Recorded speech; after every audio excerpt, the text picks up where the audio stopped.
This is Sridhar Kadari, senior journalist, managing editor, విమిడియా news. భారతదేశంలోనే ఒక ప్రతిష్టాత్మకమైన ప్రత్యేక ఆధ్యాత్మిక కేంద్రం శ్రీశైలం దేవస్థానం బోర్డు మెంబరు చిలువేరు కాశీనాథ్ గారు ఉన్నారు. పద్మశాలి సమాజం ఎలాంటి స్ఫూర్తి పొందాలి అనేది ఇప్పుడు ఆయన మాటల్లో విందాం.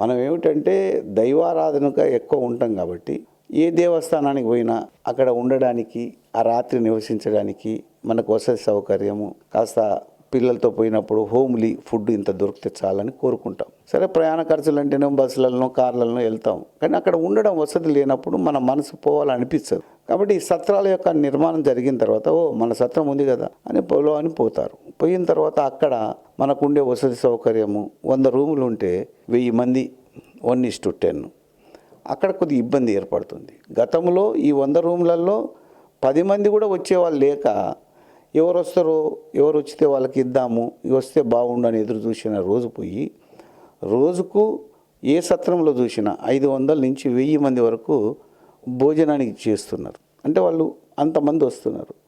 వాళ్ళకు వసతి సౌకర్యం కల్పించాలంటే ఉన్న రూములు ఇవ్వాల్సి వస్తుంది. రూములు అతి తక్కువ ఖర్చులో ఇవ్వాలా, అది కూడా మళ్ళీ ఎక్కువ పెట్టుకోలేము. 1000 రూపాయలు దాటితే GST కట్టాల్సి వస్తుంది. కాబట్టి సాధ్యమైనంత వరకు అటు ఇటుగా కష్టపడుతున్నారు నిర్వహించే వాళ్ళంతా కూడా. ఈ డబ్బులో మిగిలిచ్చి కొంతవరకు అన్నదానానికి ఖర్చు పెట్టాలి. మీకు వసతి ఒక తక్కువ రేటులో ఆ ఎలక్ట్రిసిటీ బిల్లు, వాటర్ బిల్లు, ఆ పని వాళ్ళకి బిల్లుతోటి ఇవ్వాలా, ఒక పరిమితమైనటువంటి ఒక ఆలోచన.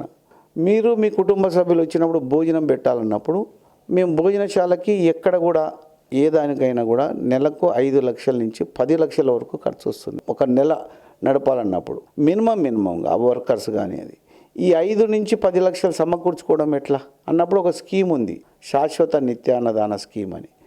ఎవరైనా ఒక 50,000 1,00,000 ఇస్తే అది బ్యాంకులలో పెట్టి ఆ బ్యాంకులలో వచ్చిన వడ్డీ డబ్బులతోటి ఈ సత్రము యొక్క అన్నదానము నడపాలనేది మా కాన్సెప్ట్. దానికి ఒకరోజు 11%, 12% వడ్డీ వచ్చేది. ఇప్పుడు 6%, 5% అయింది. రేపు ఏమైందో తెలియదు. ఆ రోజులలో మాకు నెలకు ఒక 5 లక్షల రూపాయలు కావాలన్నప్పుడు ఆ 11% ఉన్నప్పుడు మాకు ఒక 5 కోట్లు ఏముంటే సరిపోతుంది అని ఉంటుంది. ఇప్పుడు అది 5% అయ్యేటప్పటికి 10 కోట్లు కావాల్సి వస్తుంది. ఇచ్చేవాళ్ళు ఎవరు? ఇస్తున్నారు, అక్కడక్కడ ఉన్న డబ్బులతోటి పెడుతున్నాం. ఆ FDRల మీద వచ్చే డబ్బు ఇక్కడ సరిపోదు. కాబట్టి అది సరిపోతే మాకేమో నిరంతరంగా చేయండి, భోజనం దగ్గర ఎవరి దగ్గర డబ్బులు ఏమని అడగాం. కాకపోతే ఈ రూముల రెంట్ దగ్గర వచ్చినటువంటి ఆ కొద్ది 500, 200 కరెంటు బిల్లు ఉద్యోగస్తులకు ఇవన్నీ ఇయ్యంగా దాని నుంచే మన వాళ్ళు మిగిలిచ్చి పొదుపుగా భోజనశాలని కూడా నడుపుతున్నారు. ఎవరైనా నిత్యాన్నదానం రాసిపోతే ఇదో పెద్ద ప్రక్రియ. మనం ఒక ప్రెసిడెంట్ని చేయగానే ఆయనకి ఏమి నిరంతరం సంసారం వదిలిపెట్టి అక్కడనే కూర్చొని ఆ భోజన వసతికి కావాల్సిన డబ్బు సమకూర్చాలా, ఇక్కడ వచ్చే యాత్రికులని నిరంతర ప్రక్రియ. ఇది భగవత్ సేవ అనే ఒక భావంతో చేస్తున్నారు. అందుకని మేము ఆలోచన చేసి ఈ దూర ప్రయాణాలు అక్కడ చేయడం కాదు, అక్కడ ఏం జరుగుతుందో చూడాలని ఇదొక కంట్రోల్ ఆఫీస్ అని పెట్టుకున్నాము. ఇక్కడ అన్నిటికీ అక్కడ ఉన్న సత్రాలు 7 సత్రాల్లో ఉన్నటువంటి కెమెరాలన్నీ కూడా ఈ బిల్డింగ్కు అనుసంధానం అవుతున్నాయి.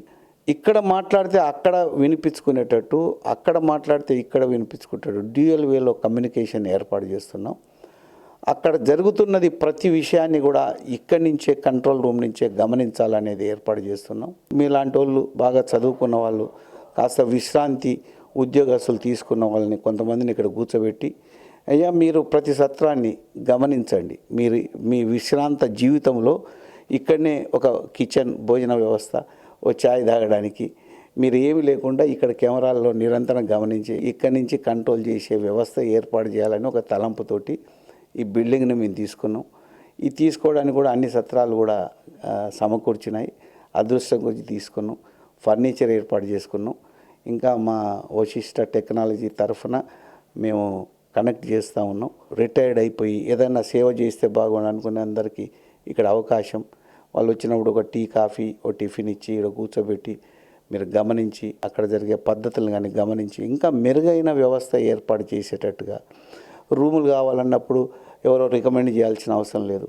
ఇక్కడనే మాకు డిజిటల్ మీద ఎన్ని రూములు ఖాళీ అవుతున్నాయి, ఎప్పుడు ఖాళీ అవుతున్నాయి, ఎందుకు ఇవ్వడం లేదు, ఎవరు అడుగుతున్నారు, అంత టెక్నాలజీ కంట్రోల్ చేయాలని ఒక ప్రయత్నం చేస్తూ ఉన్నాం. ఇది లక్షల రూపాయలతో కూడుకున్నటువంటి పని. ఈ ప్రయత్నం కొనసాగిస్తున్నాం. భగవత్ కృపతోటి అందరితో సహకారంతో జరిగితే ఇది ఒక వినూత్నంగా ఉంటుంది. కొత్త యుగంలో ఏర్పడతాం. ఇలాంటి సత్రాలు ఎన్నైనా నిర్మాణం చేసుకునే అవకాశం వస్తుందనేది మా ఉద్దేశం.